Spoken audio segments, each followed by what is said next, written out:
La nuit était tombée sur Paris, mais les lumières du centre-ville clignotaient comme des veilleurs muets. En bas, la rue bruissait encore de pas et de voix, sans savoir qu'au sommet d'un immeuble de 12 étages, une tragédie s'apprêtait à se jouer. La première dame se tenait sur un balcon étroit, un souffle suspendu entre deux mondes. Personne ne sut vraiment ce qui la fit basculer.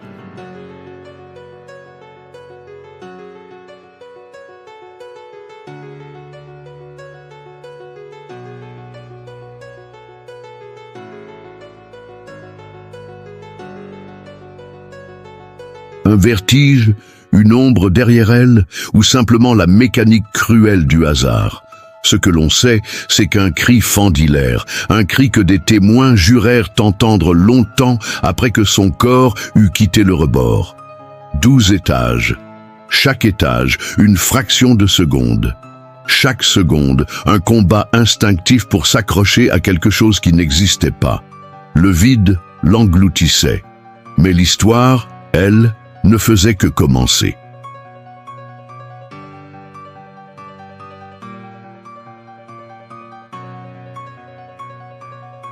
Car même avant de toucher le sol, la vie refusait de lâcher prise. L'impact aurait dû être la fin. Les lois de la physique étaient claires. À cette hauteur, il n'y a pas de deuxième chance. Pourtant, lorsque les premiers secours arrivèrent, ils trouvèrent un corps brisé mais pas éteint. Et dans ses yeux mi-clos, il y avait un éclat, celui d'une promesse silencieuse de revenir. Ce qui suivit ne fut pas seulement une bataille médicale, mais un acte de défi pur.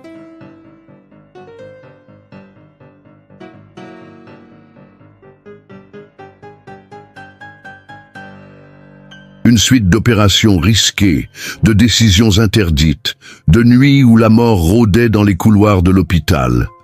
Et chaque respiration arrachée au néant devenait un chapitre d'une histoire qu'aucun livre ne pouvait contenir. Il y a des histoires que l'on raconte avec précaution, comme si les mots eux-mêmes pouvaient briser ce qu'ils décrivent. Celle-ci en fait partie.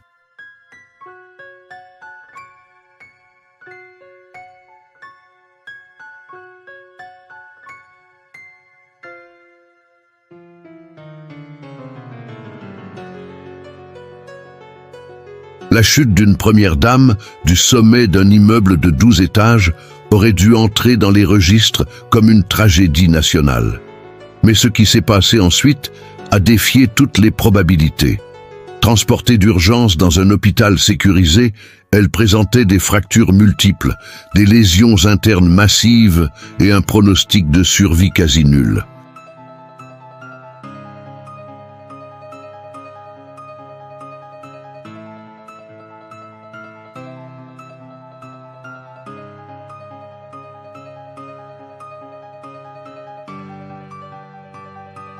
Pourtant, une équipe de chirurgiens, anesthésistes et réanimateurs s'est lancée dans une lutte acharnée contre le temps, la gravité et la fatalité. Chaque seconde comptait, chaque geste devenait une ligne de vie tendue au-dessus du vide. Pendant des jours, son corps fut maintenu entre deux mondes, trop fragile pour être réveillé, trop tenace pour s'éteindre.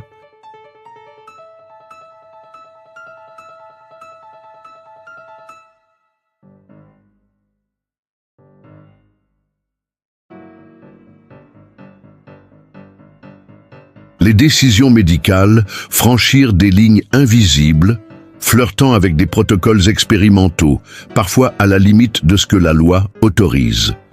Et derrière les portes closes, des conversations chuchotées entre médecins et conseillers politiques pesaient aussi lourd que les instruments chirurgicaux.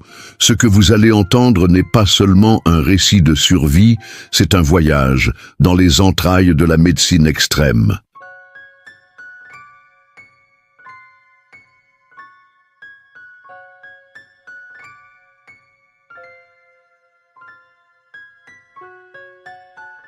C'est l'histoire d'un corps brisé qui a refusé de mourir et d'une volonté qui a refusé d'abandonner. Avant que nous ne commencions, abonnez-vous à cette chaîne, activez la cloche et laissez un commentaire avec le pays et la ville d'où vous nous regardez.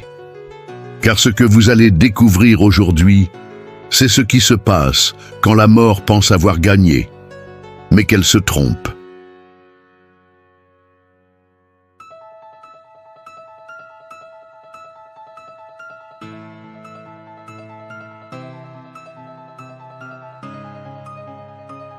Chapitre 1. La nuit de la chute. La pluie tombait fine sur les toits de Paris, dessinant des ruisseaux argentés le long des corniches. Depuis le balcon du 12e étage, la ville ressemblait à une mer de lumière tremblante. La première dame se tenait là, immobile, le visage tourné vers l'horizon. Personne ne saura jamais si elle admirait la vue ou si elle cherchait à fuir quelque chose que seuls ses yeux voyaient.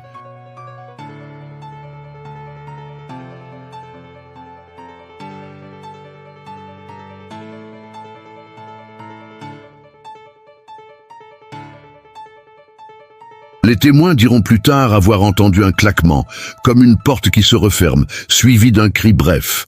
Certains affirmeront avoir vu une silhouette derrière elle, d'autres jureront qu'elle a glissé. Mais à cet instant, la vérité n'avait qu'une forme. Celle d'un corps qui basculait dans le vide. 12 étages, c'est long et c'est court. Assez long pour comprendre que l'on tombe, pas assez pour changer le destin. Le vent déchirait ses vêtements. Sa respiration se coinçait dans sa gorge.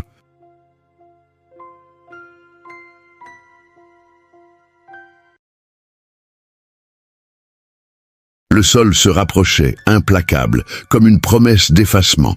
L'impact fut sec, brutal, le genre de son qui fait détourner les yeux même aux secouristes les plus aguerris.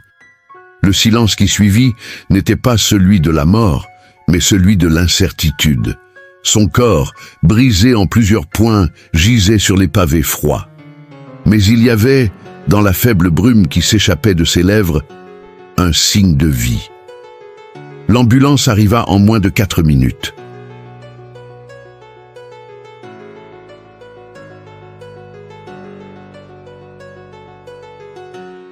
Les médecins d'urgence constatèrent des fractures ouvertes aux jambes, un bassin éclaté, plusieurs côtes enfoncées et une suspicion de lésion cérébrale majeure. Les constantes étaient catastrophiques, tension effondrée, pouls filant, saturation en oxygène instable. Le chef de l'équipe prononça les mots qu'aucun protocole ne prévoit, « On tente tout ». La route vers l'hôpital fut une guerre de secondes.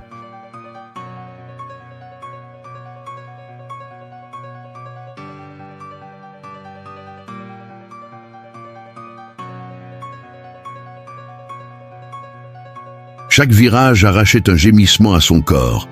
Chaque freinage menaçait de faire basculer ses paramètres vitaux dans le néant. Les secouristes injectaient des fluides, administraient de l'oxygène pur, compressaient les plaies avec une précision presque militaire. À l'hôpital, les portes du service de réanimation s'ouvrirent sur un balai d'ombre et de lumière. Des mains gantées la transférèrent sur la table d'examen.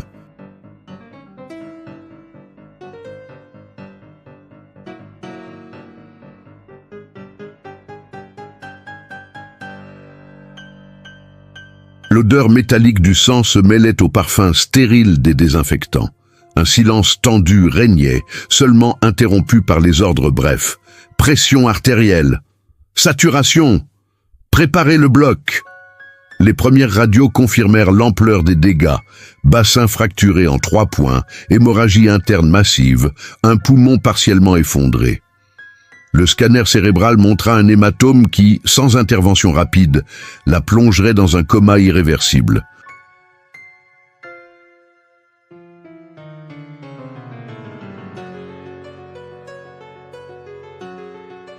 Les chirurgiens échangèrent un regard lourd. Sauver le corps signifiait risquer l'esprit.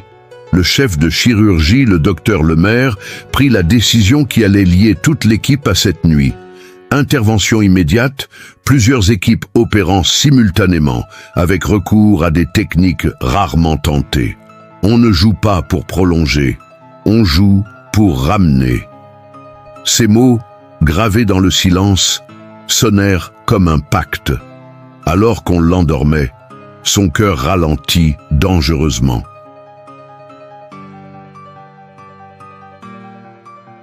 Les alarmes se mirent à hurler, et dans ce chaos, un détail glaça les esprits. Ses yeux, à demi ouverts, fixaient un point invisible, comme si, quelque part, elle avait déjà commencé à raconter cette histoire à quelqu'un.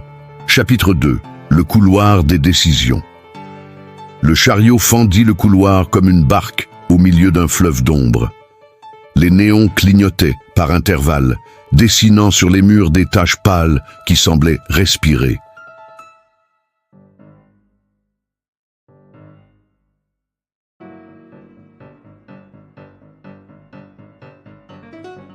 La première dame, intubée, emballée dans des draps qui retenaient mal le sang, entrait dans la zone où l'on cesse de promettre et où l'on fait. Le docteur Lemaire guida l'équipe vers le bloc d'urgence. « Double champ opératoire », ordonna-t-il. Une équipe abdominale pour traquer l'hémorragie interne, une équipe orthopédique pour stabiliser le bassin et un neurochirurgien en alerte, prêt à ouvrir si l'hématome se dilatait.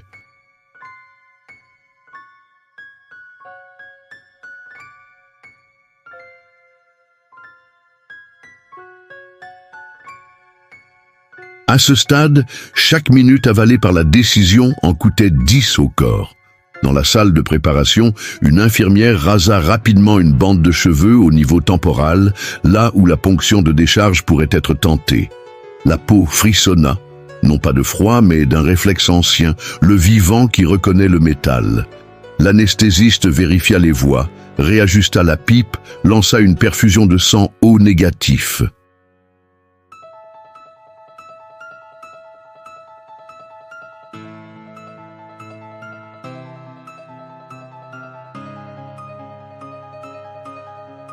Le scanner, projeté sur un écran, était une cartographie de désastre.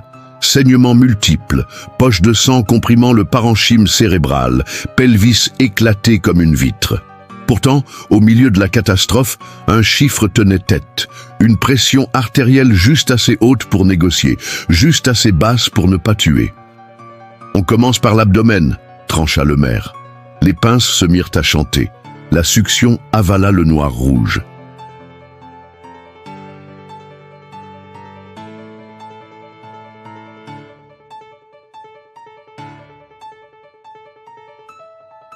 Une source fut ligaturée, une autre clippée, une troisième résistait comme une bête prise au piège.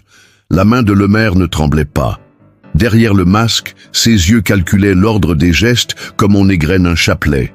À la porte, 2 silhouettes attendaient, conseillers d'État et chefs de cabinet. Ils n'entrèrent pas. Ils avaient appris quelque part que dans ces pièces, on ne parle pas de conséquences, on parle d'accès veineux.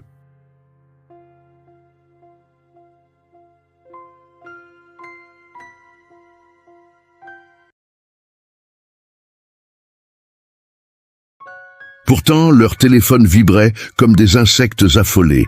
Dehors, le récit commençait sans eux. L'hémorragie céda d'un cran. Tamponnade locale, puis fixation provisoire du bassin, souffla l'orthopédiste. Les vis pénétrèrent l'os avec un son qui donne froid aux dents. Chaque quart de tour était un pari, immobilisé, sans fracturer davantage. La table vibra faiblement. Les moniteurs protestèrent, puis se calmèrent, résignés. Soudain, l'alarme neurologique émit un couinement sec.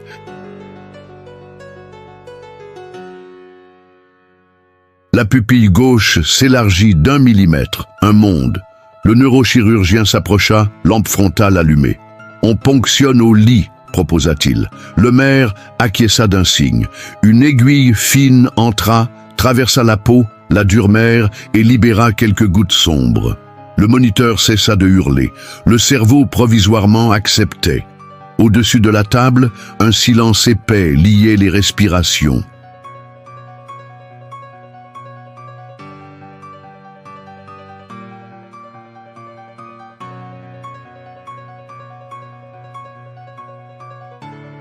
On ne parlait pas de miracle. On parlait d'une poignée de minutes achetées au prix d'une main sûre. « On continue », dit Lemaire. Et le ballet reprit, précis, presque muet, comme si la salle avait peur de réveiller quelque chose qui n'aimait pas être contrarié. quand on referma l'abdomen sous pansement compressif et que le bassin fut tenu par un cadre de métal, l'horloge indiquait 47 minutes de guerre continue. Personne n'applaudit.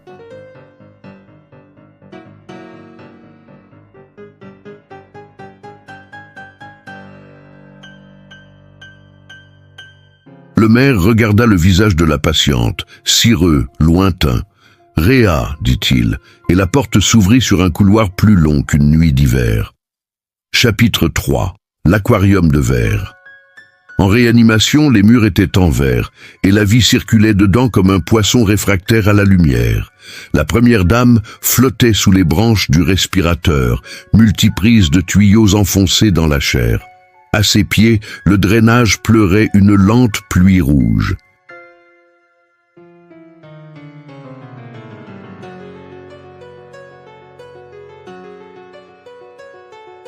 Au-dessus d'elle, la gravité attendait, polie, le moment de tout reprendre. Le protocole s'installa. Analgésie équilibrée, sédation minimale, ventilation protectrice, contrôle étroit des fluides. Les chiffres s'alignèrent un instant, puis se firent capricieux, comme des enfants fiévreux. La saturation jouait à monter et descendre d'un point, le cœur hésitait entre deux cadences. Rien d'exceptionnel, rien de rassurant. Une infirmière changea le pansement central.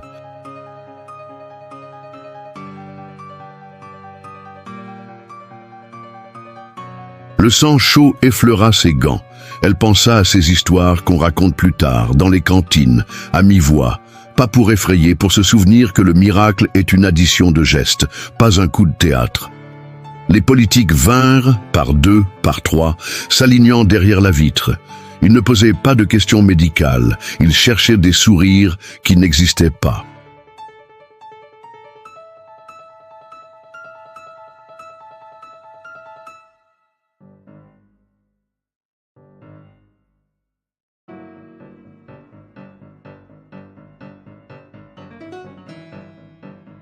Le maire ne donna que des phrases courtes. Stable, fragile, hémorragie contrôlée, surveillance neurologique rapprochée. Chaque mot était un verrou. Le neurochirurgien proposa un contrôle au scanner. On la fit voyager dans un cocon de plastique, le respirateur sur batterie, les pompes serrées contre la civière comme des enfants sur un manège. Dans le tunnel, la machine fredonna son chant d'aimant.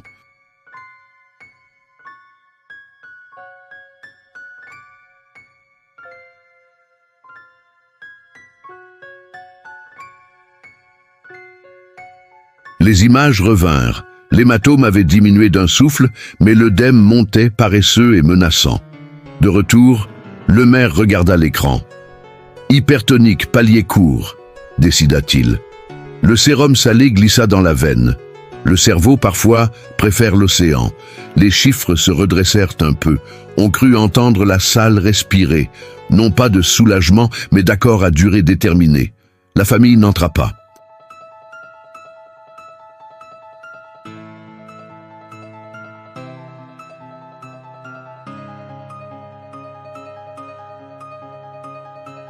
On leur montra une pièce adjacente avec 2 fauteuils et un café qui refroidissaient trop vite. Le protocole des grands malheurs exige la dignité. Et la dignité, ce soir, consistait à attendre sans casser les vitres. À 3h17, le cœur eut une fantaisie. Extrasystoles isolées, puis par paires. L'anesthésiste réajusta le potassium. Le tracé redevint sage, comme un enfant prit la main dans le sac.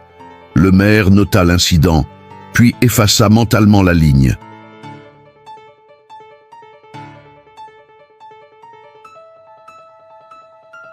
On ne construit pas l'aube avec des frayeurs. Le temps, insensible, déroula son fil.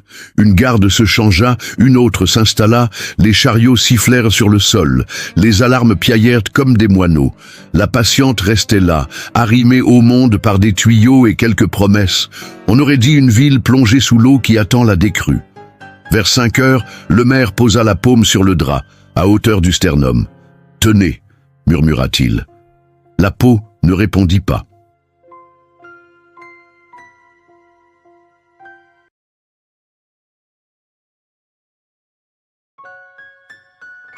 Mais sous l'onde de sa main, quelque chose, un rythme, un refus, semble à bouger.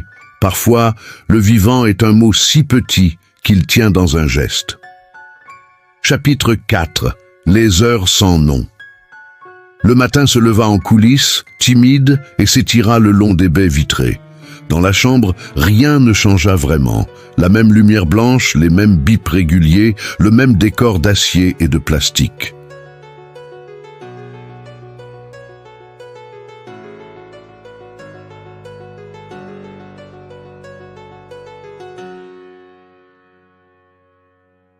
Pourtant, pour l'équipe, chaque son avait une autre résonance, celle d'un fil qui n'a pas cassé dans la nuit. Le plan du jour était un escalier, réduire la sédation d'un degré, tester la respiration spontanée, surveiller l'œdème, nourrir sans inonder. À chaque marche, la possibilité d'une chute. « On joue petit bras », dit l'anesthésiste. Le maire approuva d'un hochement. L'héroïsme avait déjà été dépensé au bloc. La chef de cabinet réapparut, tailleur gris, lèvres serrées.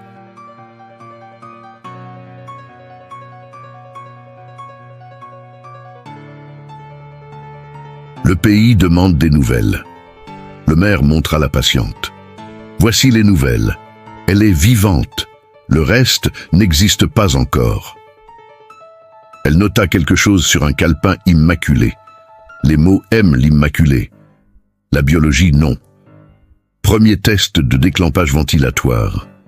La poitrine se souleva, hésitante, puis abandonna. Pas aujourd'hui, conclut l'anesthésiste. Rien de grave. Le corps aime ses habitudes, même les mauvaises. On lui proposera d'autres pas plus tard. Un saignement sournois relança l'alarme au pansement abdominal. Le chirurgien de garde serra une pince, remplaça un fil, ajouta une compression. Le maire resta prêt, les yeux plissés. Les hémorragies ne sont pas des ennemis, ce sont des habitudes. Il faut les défaire comme on défait un nœud, sans tirer d'un coup. Au contrôle, la lactatémie retombait doucement, signe que les tissus recommençaient à recevoir leur dû. L'ECG trottait à cadence modeste.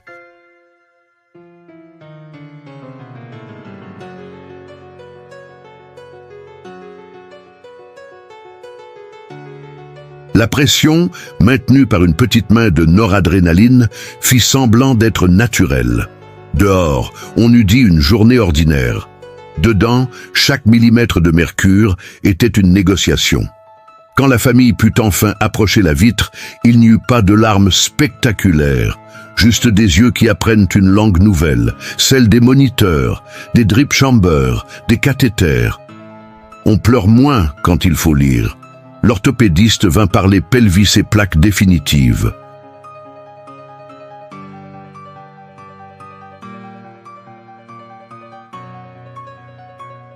Pas avant 48 heures si la stabilité tient. Le maire acquiesça. Il savait qu'en traumatologie, la patience est un scalpel. Trancher trop tôt, c'est ouvrir des portes que le sang traverse volontiers. Un message discret clignota sur le téléphone de le maire. Conférence de presse à 12 heures. Il répondit par une phrase qu'il n'écrivait jamais. Le corps n'a pas d'horaire. Puis il posa le téléphone, comme on étouffe un bruit inutile dans une chambre où quelqu'un dort.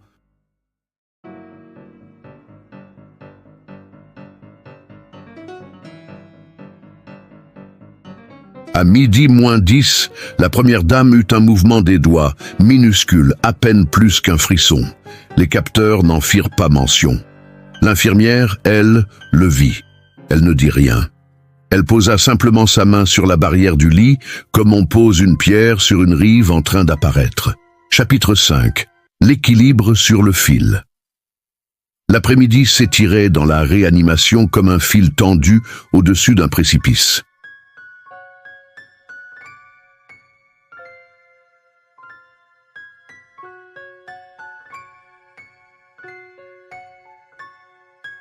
Les chiffres sur les écrans semblaient stables, mais le maire savait que cette stabilité n'était qu'une façade fragile. Derrière chaque valeur, un combat invisible se jouait, et le moindre faux pas pouvait tout renverser. Le plan était clair, Maintenir la pression artérielle, limiter l'œdème cérébral, surveiller les drains et éviter les infections. Mais rien n'est jamais simple dans un corps traumatisé.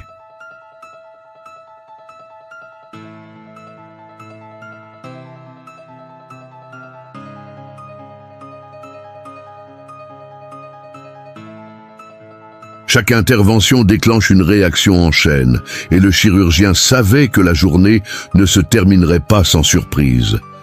Vers 14h23, un bip prolongé rompit le rythme régulier de la salle.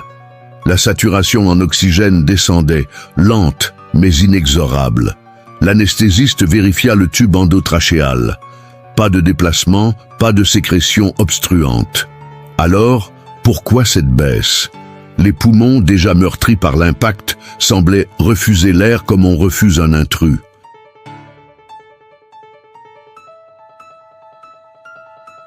« Augmentons la pipe à 8, ordonna le maire. L'air entra, gonfla les alvéoles, mais la saturation ne remonta que d'1 point. « Préparez un gaz du sang, ajouta-t-il. Les résultats confirmèrent ses craintes. Début de syndrome de détresse respiratoire aiguë. Un adversaire invisible, mais mortel. La chef de cabinet apparut de nouveau derrière la vitre. Elle observait la scène, son visage figé dans une neutralité stratégique.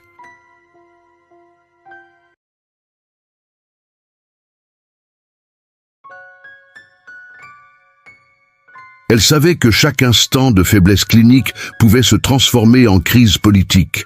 Mais pour le maire, la politique n'avait pas sa place ici. Il se concentra sur la mécanique des poumons, sur le bruit des ventilations. L'équipe opta pour une ventilation protectrice stricte, baissant le volume courant, acceptant une légère hypercapnie contrôlée. « On joue sur le temps, pas sur la force », murmura l'anesthésiste.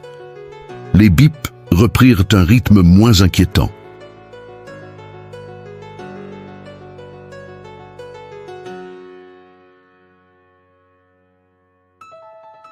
L'orage pulmonaire n'était pas passé, mais il s'était éloigné. Pendant ce temps, l'orthopédiste planifiait la seconde intervention pour réparer définitivement le bassin. Chaque mouvement du corps risquait de déplacer les fragments osseux, d'ouvrir une nouvelle hémorragie. « On attendra que la mer soit plus calme », conclut-il, une métaphore qui plut à le maire. À 18h, un rayon de soleil traversa la vitre, tombant sur le visage cireux de la patiente.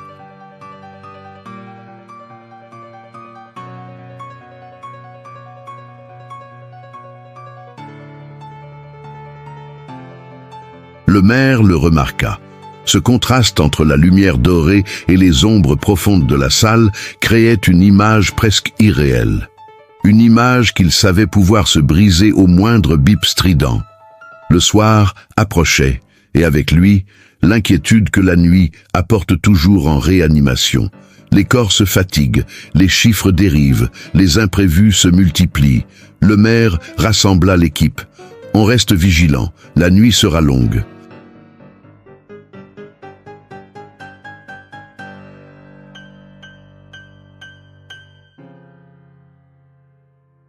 Chacun comprit que ce n'était pas une mise en garde banale, mais un ordre. Alors que les lumières artificielles reprenaient leur règne, un souffle léger échappa aux lèvres de la première dame. Les infirmières se figèrent, croyant à un mouvement volontaire. Mais le maire ne dit rien. Il savait que l'espoir ici devait rester discret, presque clandestin, pour ne pas attirer la colère des dieux du hasard.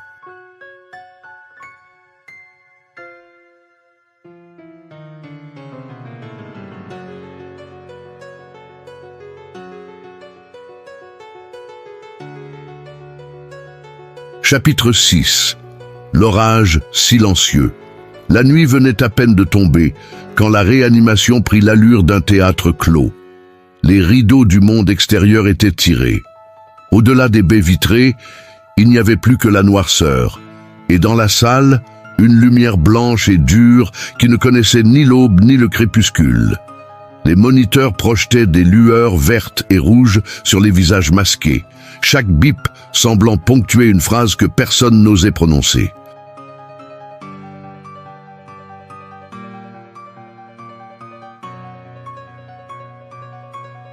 La première dame reposait là, immobile, ses traits figés par la sédation, mais chaque chiffre à l'écran racontait une lutte qui ne cessait jamais.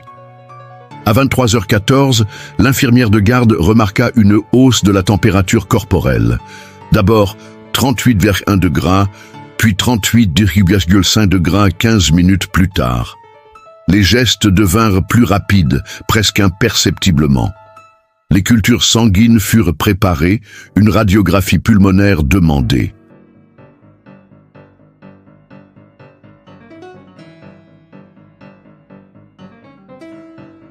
La fièvre, dans ce contexte, n'était pas un simple symptôme. C'était l'ombre d'une infection prête à réclamer son tribut. Le maire, averti, entra sans un mot, ses yeux se fixant d'abord sur la patiente, puis sur le tracé capricieux de la courbe thermique. Pendant que l'on prélevait les hémocultures, l'anesthésiste vérifia les paramètres ventilatoires.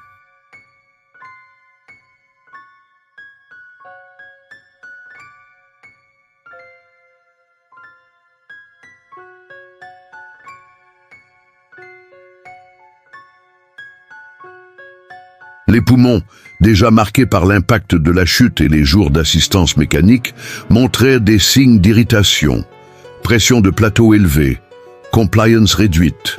Chaque inspiration forcée semblait un effort qu'il fallait négocier millilitre par millilitre. « On augmente la pipe à 9, doucement », ordonna le maire.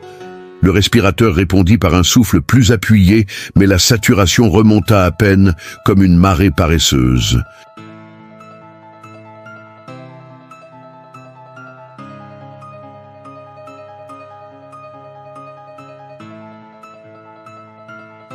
Dans la pénombre de l'angle de la pièce, deux silhouettes attendaient. Pas des proches. Les proches avaient été écartés dès la première heure. C'étaient deux conseillers de l'Élysée, envoyés pour se tenir informés. Ils ne posaient pas de questions médicales. Leurs regards glissaient d'un écran à l'autre, cherchant à lire des lignes qu'ils ne comprenaient pas. Leur téléphone vibrait régulièrement, mais aucun ne décrocha.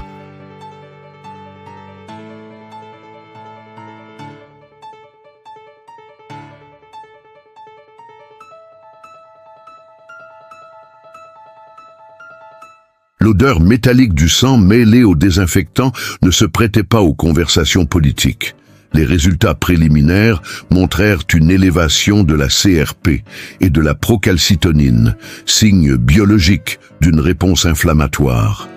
Rien encore de définitif, mais assez pour que l'équipe resserre les protocoles, antibiothérapie à large spectre, hydratation contrôlée, surveillance hémodynamique rapprochée.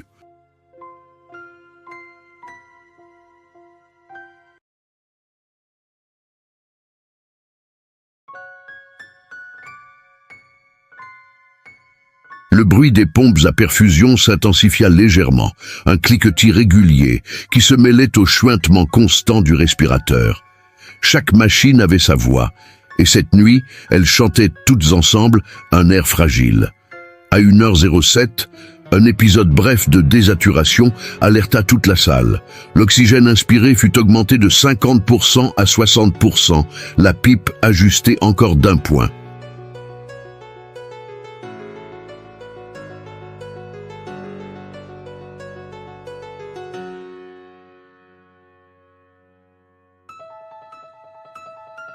Le maire, penché sur le thorax de la patiente, écouta au stéthoscope, des crépitations diffuses, comme si de l'eau montait dans un bois sec. « Préparez un diurétique en bolus lent », dit-il. Les infirmiers exécutèrent sans discuter, sachant que chaque seconde comptait pour éviter un œdème pulmonaire franc. La chef de cabinet fit irruption, tailleur impeccable, malgré l'heure tardive. Elle balaya la pièce du regard, croisant celui de le maire.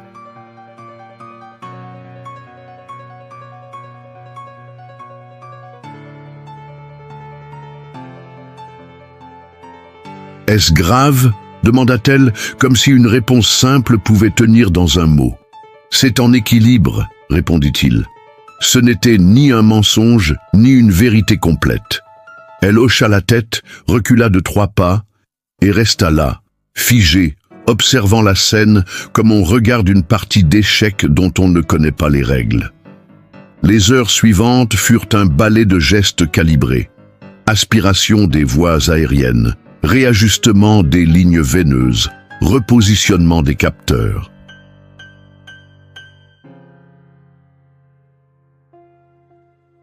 Dehors, le silence de la ville semblait aspiré par les murs. Dedans, le moindre bip trop long faisait lever 3 têtes. Le personnel se relayait avec une précision militaire. Chaque transmission de consignes ressemblait à un passage de témoin dans une course où le perdant n'avait pas droit à la ligne d'arrivée. Vers 4 heures du matin, la température se stabilisa à 38 degrés et la saturation se fixa de nouveau au-dessus de 92%.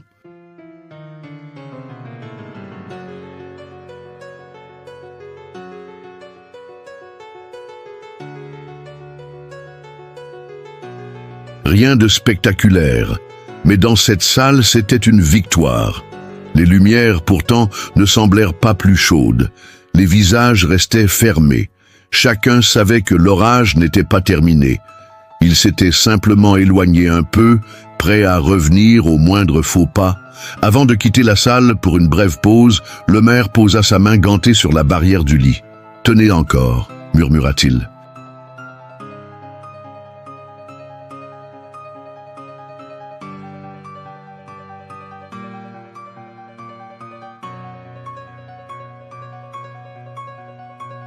Personne ne l'entendit vraiment, sauf peut-être la patiente, quelque part dans l'ombre de sa conscience. Dehors, le couloir était vide, mais l'air portait encore cette odeur de métal et de plastique qui collait aux mains comme une promesse ou une menace. Chapitre 7. Les mots. Derrière la vitre. Le matin se leva sans couleur, comme si la nuit avait oublié de rendre les pigments au monde.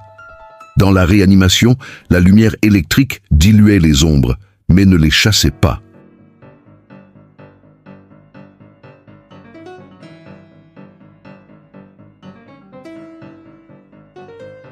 Le verre séparait 2 réalités. Dedans, le gouvernement du corps. Dehors, le gouvernement des mots.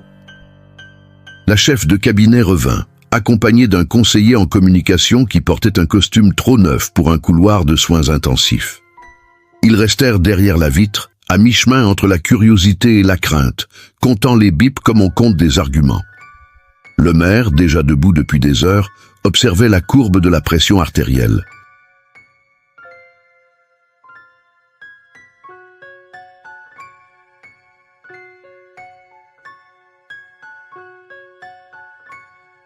Une ligne qui ondulait avec une humilité nouvelle, moins agressive que la veille.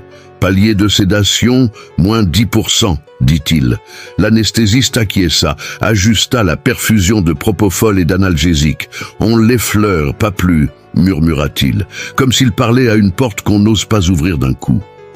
Les pupilles répondirent à peine à la lumière. Une hésitation, pas un refus. Le premier essai de respiration assistée plus légère fut lancé.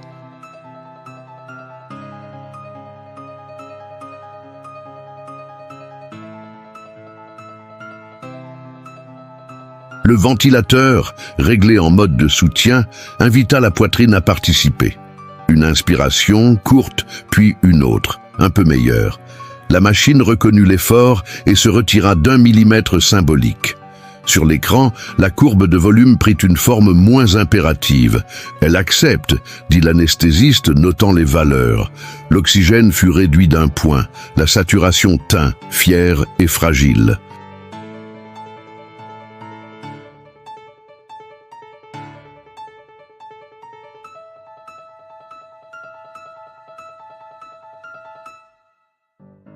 La chef de cabinet frappa du bout de l'ongle contre la vitre, geste discret et pourtant insupportable dans une pièce où chaque son compte. « Un message au pays ?» demanda-t-elle lorsque le maire s'approcha. Il portait encore ses gants, la marque d'un monde qui ne se quitte pas en 3 pas. « Le message, c'est ça », dit-il en désignant la patiente. Elle respire un peu par elle-même. La phrase exacte refusa la rhétorique et les majuscules.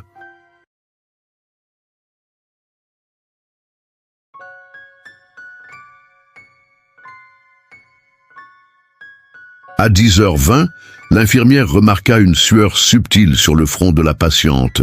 Pas la fièvre, plutôt l'effort d'un corps qui revient d'une longue apnée. Elle essuya délicatement, changea le pansement du cathéter central, vérifia les débits.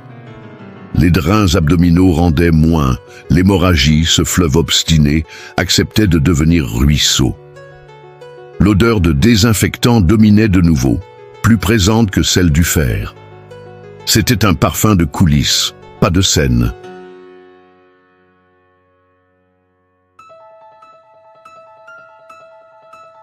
Les examens du matin rapportèrent une CRP encore haute mais en plateau, des lactates en légère baisse, des gaz du sang qui toléraient la prudence. Le neurochirurgien, lampe frontale au repose, commenta l'EEG, réactivité modeste mais nette à la stimulation auditive. Le maire approcha son visage du sien. Elle entend peut-être. Alors il parla plus lentement, articulant des bribes d'humanité. « Madame, c'est l'hôpital, vous êtes en sécurité. Respirez, on vous tient. » Parfois, le cerveau suit le timbre avant de suivre les chiffres. La conférence de presse fut fixée à midi. Les communicants proposèrent un vocabulaire stabilisé, prise en charge optimale, espoir raisonné. Le maire refusa les adjectifs, garda les verbes. Elle vit, nous soignons, nous attendons. Derrière la vitre, un léger agacement plissa un front. Les mots n'aiment pas la modestie. La biologie l'exige. Un court épisode d'arythmie vint rappeler que la veille n'était pas une légende. 2 extrasystoles, puis 3, magnésium en bolus, surveillance rapprochée, retour au sinusal comme un ruisseau qui cesse de buter contre un caillou. Le maire nota l'incident, puis fit signe de poursuivre le sevrage ventilatoire à pas d'araignée. On retire une béquille, on attend, on réévalue. La patience, ici, n'était pas une vertu, c'était une technique. La famille approcha. On expliqua qu'entrer fatiguerait la patiente, que la voir à travers le verre serait déjà beaucoup.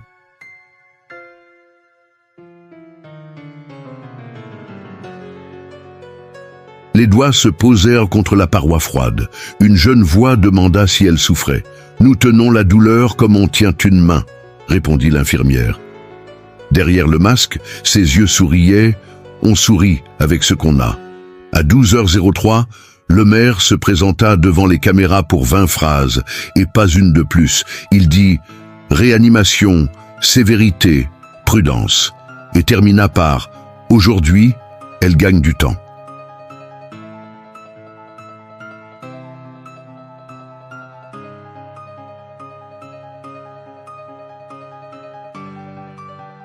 Puis il revint, rechaussa des gants, lava ses mains jusqu'aux poignets et entra. La patiente avait pris une inspiration un peu plus profonde. Les chiffres l'avaient noté avant les humains. Entre deux mondes, les mots avaient laissé passer le souffle. Chapitre 8, le fer et la chair. Le planning de la journée affichait en lettres sobres « Fixation définitive du bassin ».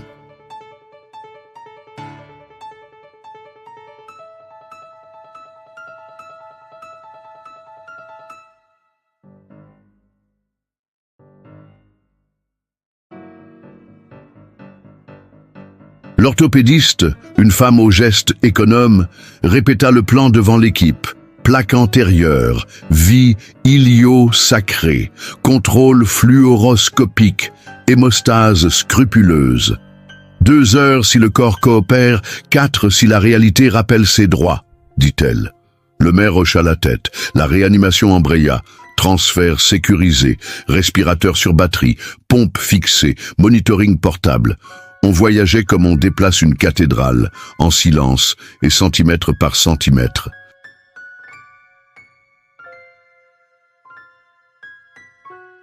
Au bloc, la lumière semblait plus neuve. Le métal jouait sa musique claire. Plateau qui s'embrasse, lame qu'on compte, pince qui cliquette. La patiente, toujours sédatée, fut installée sur la table avec une douceur que les mots délicates et précises ne suffisaient pas à dire. On fait route par l'avant, annonça l'orthopédiste. Incision propre, écarteur posé, exposition millimétrée. Le bassin apparut comme une carte brisée dont il fallait recopier les contours.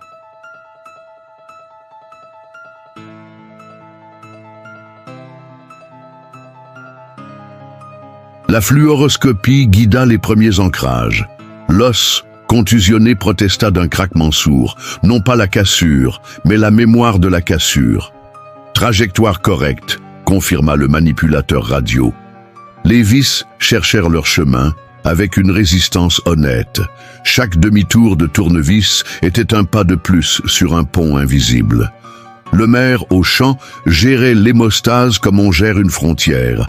Rien ne passe sans permission.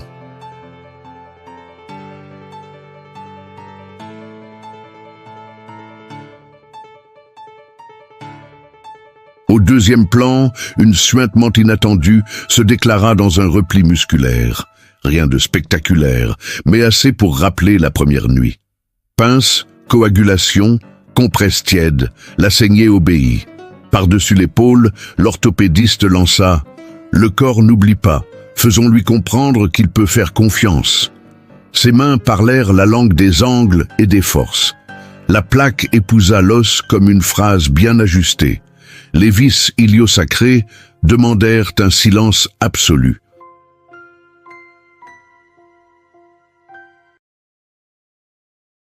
Une trajectoire trop postérieure et la racine nerveuse protesterait. Trop antérieure et un vaisseau réclamerait son tribut. Le tunnel osseux fut négocié au degré près. Avancez. Stop. 2 degrés cranial. Très bien. Le métal entra avec la modestie qu'exigent les structures blessées. La radio valida la géométrie. Le plan se tenait comme une promesse qui sait qu'elle devra être tenue longtemps.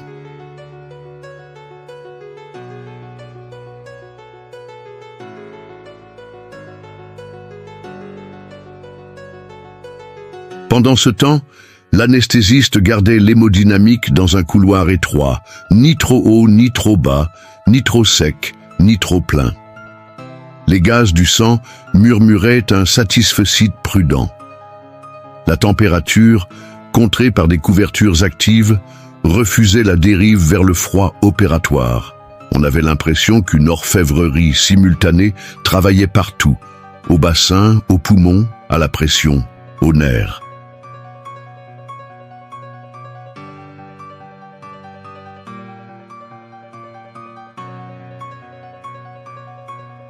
Au moment de poser les dernières vis, un silence plus dense envahit la salle, celui des gestes qui engagent l'avenir. L'orthopédiste inspira, fixa, vérifia, resserra. Un dernier cliché apparut sur l'écran. L'architecture tenait bon, élégante et solide. « On ferme », dit-elle simplement. Les sutures rapprochèrent la chair avec une précision artisanale. Le maire laissa son souffle tomber d'un cran. Le bloc, parfois, vous tient en apnée plus encore que la patiente. En sortie, le bassin présentait une stabilité nouvelle, presque arrogante. La patiente rejoignit la réanimation à travers un couloir qui ressemblait à un long soupir. Les drains se remirent à chuchoter, le ventilateur retrouva sa voix.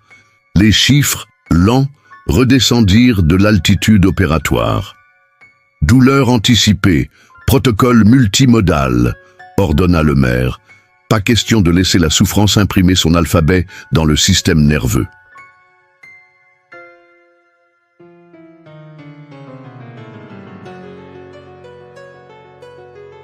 La chef de cabinet apparut, plus discrète qu'à l'accoutumée. « On vous doit un merci, dit-elle, presque à mi-voix. Vous nous le paierez en nous laissant travailler, répondit le maire sans dureté. Par la vitre, la silhouette allongée ressemblait déjà un peu moins à une absence. Un détail infime changea tout. Le rose des lèvres s'approfondit, imperceptible pour un profane, évident pour qui fréquente ces pièces. La nuit tomba avec moins d'angle que la précédente.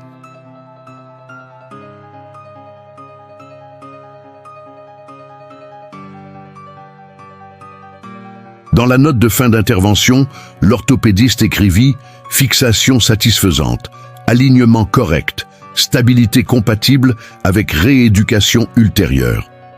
Le maire ajouta une ligne « Fenêtre respiratoire demain si trajectoire maintenue ». Dans ces deux phrases, le fer avait fait la paix avec la chair, pour quelques jours, pour quelques mois, pour une seconde chance. Chapitre 9. Le seuil. Le lendemain, le plan ressemblait à un escalier dont on voit enfin la rampe.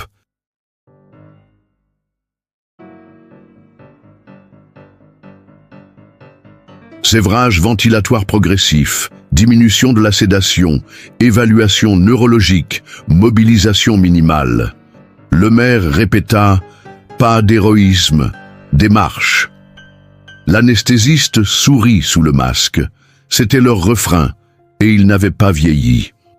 On baissa la pression de soutien, on laissa le diaphragme proposer son rythme. La poitrine suivit, un peu gauche, comme quelqu'un qui réapprend à danser après une longue immobilité.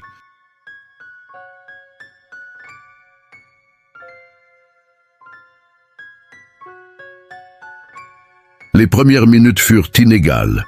Une inspiration courte, une apnée réflexe, un tout-sautement qui fit grimacer le tracé de la pression. Le ventilateur reprit la main par réflexe d'ange gardien. « On persévère », dit l'anesthésiste. Les gaz du sang confirmèrent l'effort. Légère hypercapnie, acceptable. Saturation au-dessus de 92%, respectable. Le couloir entre sécurité et risque s'ouvrait doucement.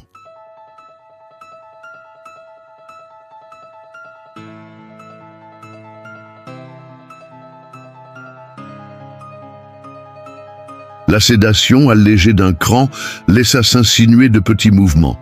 Un doigt qui gratte l'air, une ride au front, un frémissement du cou. L'infirmière s'approcha. « Madame, si vous m'entendez, serrez ma main. » Rien d'abord, puis une pression minuscule, hésitante. Les machines n'ont pas de place pour cette donnée. Les humains, si. Le maire, à distance, inclina la tête, presque superstitieux.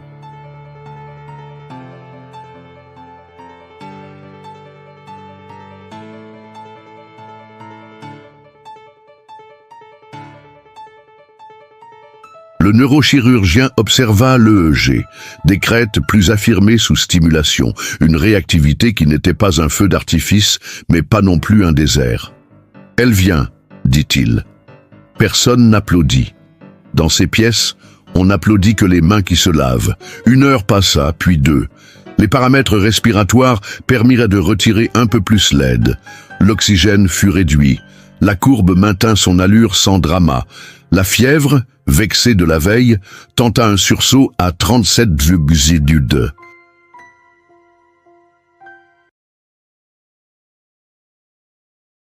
Les antibiotiques ciblés, la culture avait fini par parler, calmèrent la prétention. Une poche d'analgésique ajustée à la baisse évita la somnolence inutile. Tout était question d'équilibre, de milligrammes alignés comme des funambules sur des câbles tendus. La famille fut admise 2 par 2, à travers un protocole qui ressemblait à une liturgie. On parla bas, on respira haut, on évita les questions auxquelles on n'a pas le droit de répondre.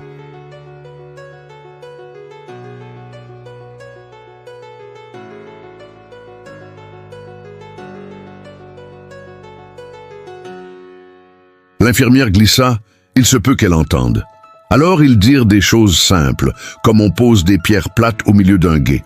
On est là, on t'attend, respire. La chef de cabinet, contre toute attente, proposa de s'éloigner. « Nous gênons la pièce », dit-elle à ses collègues. Ce fut sa meilleure phrase depuis le début. Le couloir perdit un peu de bruit, et la salle gagna une nuance de calme. Les chiffres aimèrent cette nuance.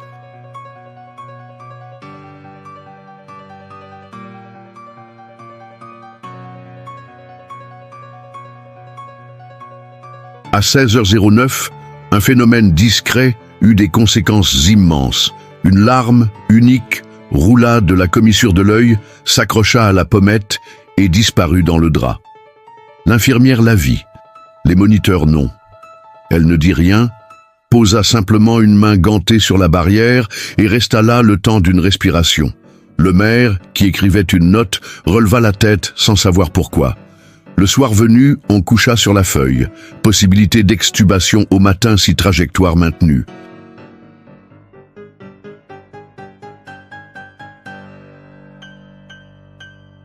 Une phrase en équilibre.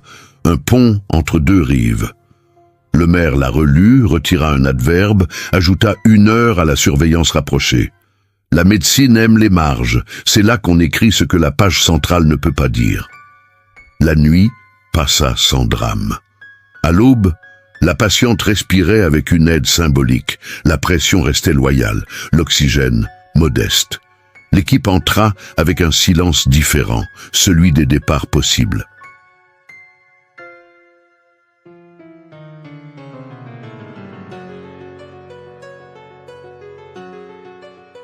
Le seuil n'était plus une idée, c'était une poignée de gestes alignés qui attendaient un signal. Chapitre 10. La respiration du monde. Le matin avait l'air neuf, comme lavé par une pluie dont on n'a pas entendu le bruit. Le maire rassembla l'équipe autour du lit. « Extubation si tout tient sur 10 minutes », dit-il. On vérifia une dernière fois les chiffres, on s'assura que les canules étaient prêtes, que la voie d'intubation de secours était accessible.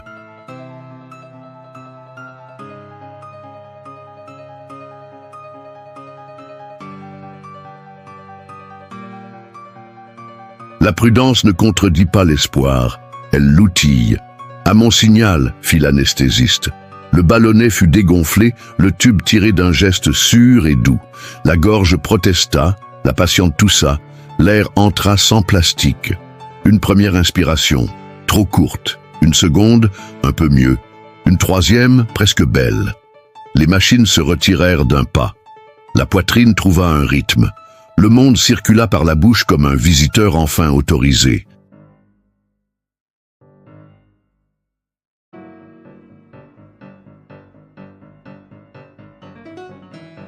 La voix n'était pas une voix, un souffle râpeux, une plainte sans mots.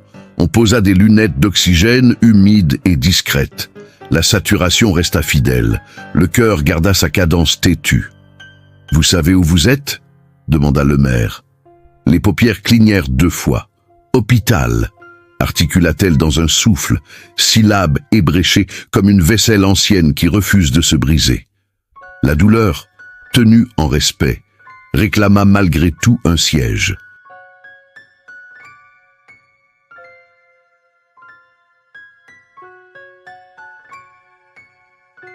On ajusta l'analgésie. On expliqua au corps que le monde pouvait être habitable sans être bruyant. Le bassin cria quand on le bougea d'1 centimètre. Les poumons, eux, acceptèrent la consigne. La toux dégagea un filet de sécrétion. L'infirmière applaudit de l'œil.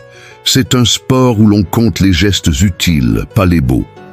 La famille entra, 2 par 2. Des mains hésitèrent, trouvèrent un endroit sur le drap, se posèrent comme des oiseaux inquiets. « On est là », dit l'un. «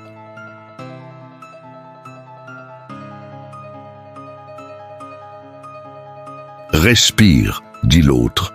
Elle regarda le plafond, puis les visages, puis ce coin de la fenêtre où la lumière change. Le temps, dans la pièce, se remit à avoir des heures. La chef de cabinet resta dans le couloir. Pour une fois, elle comprit que la politique ne supporte pas la lumière des réveils. Elle la jaunit, la plie, la salit. Elle renvoya les téléphones, ferma un dossier, souffla. Elle avait vieilli de 2 nuits. Elle vieillira encore, mais peut-être autrement.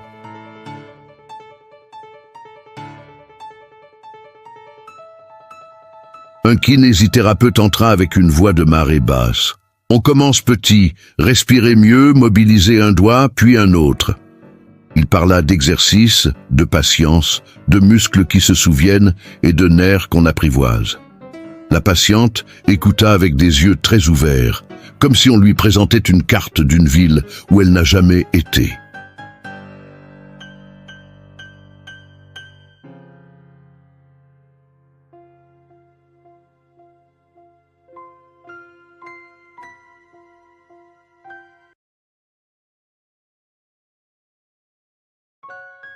Le maire, adossé à la vitre, relut les courbes du dernier jour. La fièvre domptée, l'hémodynamique assagie, le fer qui tient la chair, l'air qui revient par sa porte.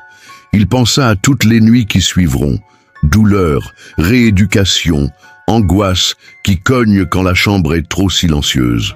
Nous n'avons pas gagné, dit-il pour lui-même. Nous avons commencé. Quand le soleil glissa sur la paroi, la patiente suivit sa trace.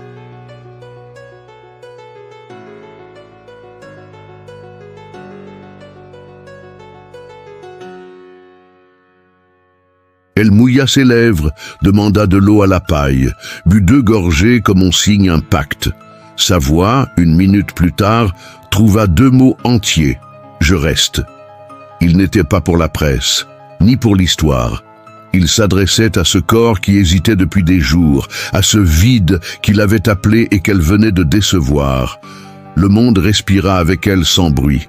Dehors, les sirènes passèrent sans s'arrêter. Dedans, les machines adoptèrent un rôle de figurante.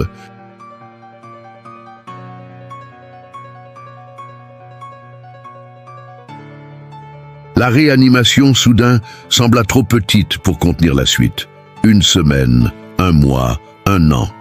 Il faudrait apprendre à marcher, à dormir, à regarder un balcon sans écouter le vide. Mais pour l'heure, le chapitre se terminait sur une chose simple. Une poitrine qui monte et qui descend sans permission. On racontera cette histoire comme un miracle, mais ceux qui ont vu savent qu'il n'y a pas eu de magie.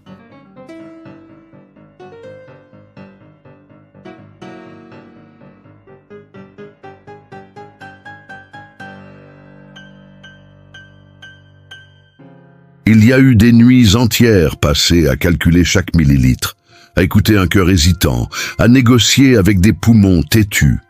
Il y a eu des mains qui ont refusé de trembler, même quand les chiffres criaient l'inverse. Et il y a eu ce moment, après la chute de 12 étages, où la vie a dit non, non à la logique, non aux probabilités, non au vide. La suite ne sera pas une victoire éclatante.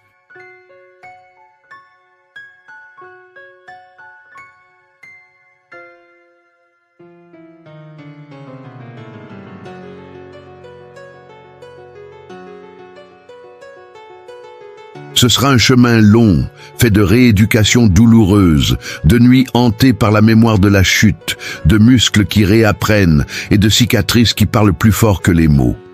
La politique voudra des phrases propres. La chair gardera ses vérités brutes. Entre les deux, il y aura cette frontière invisible où le corps et l'esprit se mettent d'accord pour continuer, même sans comprendre pourquoi.